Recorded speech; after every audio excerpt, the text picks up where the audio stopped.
تو شیخ صدوق فرماتے ہیں کہ عقبات قیامت میں ہر عقبہ کسی فریضے سے متعلق ہے، واجبات میں سے کسی ایک بڑے واجب سے متعلق ہے۔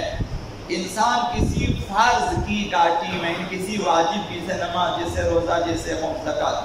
کسی گھاٹی میں جب پہنچ جاتا ہے جس میں اس نے کوتاہی کی ہو، مثلا نماز میں کوتاہی کی ہے، مثلا خمس میں کوتاہی کی ہے، روزہ رکھنے میں کوتاہی کی ہے، یا روزے کی قضا رکھنے میں کوتاہی کی ہے، یا روزے کے کفارہ ادا کرنے میں مثلا کوتاہی کی ہے، تو وہاں اس انسان کو جس نے متعلقہ واجب میں کوتاہی کی ہوگی وہاں اسے محبوس کیا جائے گا، زندانی کیا جائے گا، اسے روکا جائے گا۔ اب اور خداوند متعال وہاں اس فریضے کا مطالبہ کرے گا، اس سے حساب لے گا کہ بھئی کیوں نہیں کیا، کس لیے نہیں کیا، تو کیا وجہ ہے، کہ اب کیا ہوگا، اب خداوند متعال اس سے حساب لے گا۔ اب اگر اعمال صالحہ کے سبب، بعض اعمال صالحہ کے سبب انسان کے بعض گناہ معاف ہو جاتے ہیں، اعمال صالحہ کے سبب یا رحمت خداوند متعال شامل حال ہو جائے اور نجات پالے اس موقف گاہ سے، اس توقف گاہ سے، اس عقبہ سے نجات پا لیا، تو پھر دوسرے واجب کے جو ہے توقف گاہ میں داخل ہو جائے گا۔ یکی بات دیگری، اب وہاں بھی اسی متعلقہ واجب کے سلسلے میں اس سے پوچھا جائے گا۔ اب اگر اس نے کوتاہی کی ہے یا پھر محبوس ہوگا وہاں پر، یا پھر اگر اس نے صحیح طرح انجام دیا ہے تو پھر نجات پائے گا۔ تو اگر تمام عقبات سے گزر جائے، تمام فرائض جو انسان کے اوپر ہے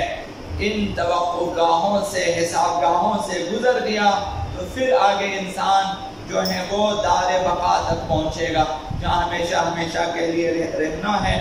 جہاں اس طرح سے انسان زندہ ہوگا کہ کبھی نہیں مرے گا۔ تو ایسی سعادت ملے گی وہاں پر کہ اس کے بعد نہ کوئی سختی ہوگی، اور جوار رحمت الہی میں وہ ساکن ہوگا انبیاء، ائمہ، صدیقین، شہداء اور صالحین کے ساتھ۔ تو ان عقبات میں سے ایک عقبہ لازماً خمس کے حوالے سے ہے۔ تو اگر ہم نے خمس ادا کرنے میں کوتاہی کی ہے، میں ہوں یا آپ، جو بھی ہوں، اگر ہم نے کوتاہی کی ہے اپنے اموال کے حساب و کتاب میں، اور اگر ہم مر گئے تو پھر قیامت کے دن ہمیں اس گھاٹی میں روکا جائے گا۔ تو قیامت برحق ہے، مرنا بھی برحق ہے، لہذا اس چند روزہ وقتی فانی زندگی میں جو ہیں اپنی عیش و عشرت کی طرف کم توجہ دیں اور اپنی آخرت کی طرف زیادہ توجہ دیں۔ موت برحق ہے، حساب بھی برحق ہے، اور میزان بھی برحق ہے، لہذا دنیا میں آنے کا مقصد ہی قیامت کی تیاری کے لیے ہے اور کوئی مقصد نہیں ہے۔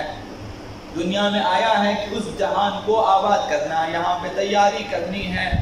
لہذا یہ 50 60 70 80 90 سال والی زندگی ہے، یہ آخرت کی تیاری کے لیے ہے۔ تو ہمیں اس جو ہے ہدف سے غافل نہیں ہونا چاہیے۔